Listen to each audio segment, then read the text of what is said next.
Hey, sixth graders, it's Mrs. Rutledge. Let's talk about the lab you'll be doing today. Already in class, you read a few pages in the workbook that talk about mixtures and compounds and explain some different techniques that could be used to separate parts of a mixture.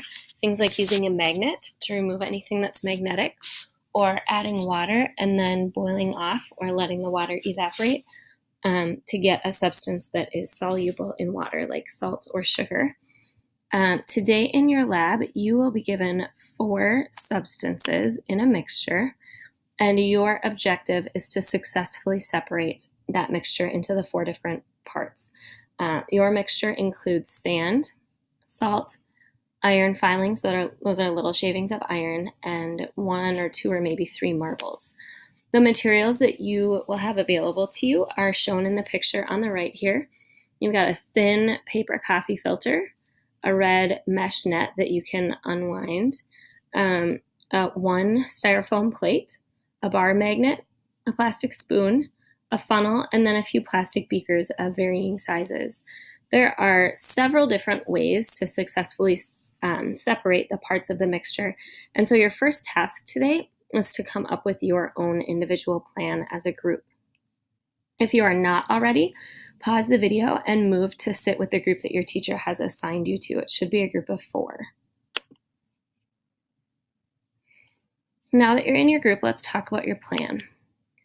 You need to work as a group to come up with a plan to separate the mixture before you do anything with the mixture.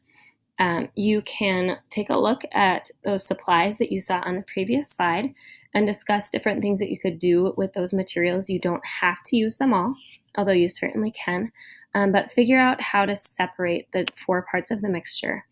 Each substance needs to be removed from the mixture in a separate step, and you need to write down very detailed steps on the lab sheet so that if someone who is not in your class and hasn't been learning about mixtures or to see your lab sheet, they could follow the steps exactly as they're written and get the same results you do. That means that you need to be very detailed in your descriptions.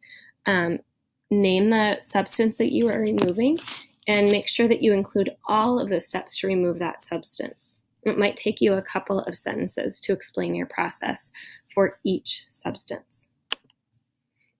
Once you think you've got a plan that will work, that includes at least 4 steps because you've got 4 materials, then show your plan written down on your lab sheet to your teacher. If they agree that it seems like a workable plan, they will initial your lab sheet and they will give you a scoop of that mixture. One student in your lab group needs to open up the lab slideshow that your teacher posted in Schoology. The first slide looks like this. So when you find this one, and it should be called Separating a Mixture, you know you're in the right place. Once one student has opened that slideshow, then they should share it with all of the members of the lab group and also your teacher. As you complete each step, you need to take a photograph with your Chromebook and add it to the slideshow. You'll find that there is a slide for each of the 4 substances in the mixture, and on each slide you need to include a picture that shows what you did and also a written description that explains what you did in that step. You have permission to rearrange the slides so that they're in order. You don't have to separate things exactly the way they're written in or organized in the slideshow. And make sure you add an image, so assign one person in your lab group to be the photographer today. Pause the video and decide who that will be right now. And then at the end of the lab, each student in your group needs to submit their copy of the slideshow in Schoology. You'll find an assignment submission window. That's what your teacher will use to grade your lab. I have a few tips for success. First of all, I have seen lots of students do this lab lots of times, and I want you to learn from their mistakes. Over the years, we've figured out that if you want to use the magnet or you want to use that red net as part of your process, it works best to do it when your mixture is dry. Once you've added water, the magnet and the mesh net are not very effective. Also, you don't have very much mixture, so don't use more than 100 milliliters of water. If you do, you just end up with a mess. Don't overload your coffee filter. Same reason. You don't have a lot of mixture, but if you dump everything in at once, that coffee filter is not very strong. And again, you will just end up with a mess and you might have to start your lab over. So use that coffee filter carefully. If part of your process involves letting water evaporate, because as you've noticed, we don't have any options for heating water up to boil it off, you should take your styrofoam plate to the location you want to leave it, like the back counter of the classroom, and then put water on it. Don't try to walk across the classroom with a plate full of water. Again, you'll just end up with a mess. Lastly, on the lab sheet, you will find a table like this. Oftentimes kids aren't quite sure what to do. So again, for each of the substances, record what you did in the action taken column, and then observations, the things you noticed about that step, on the right-hand side.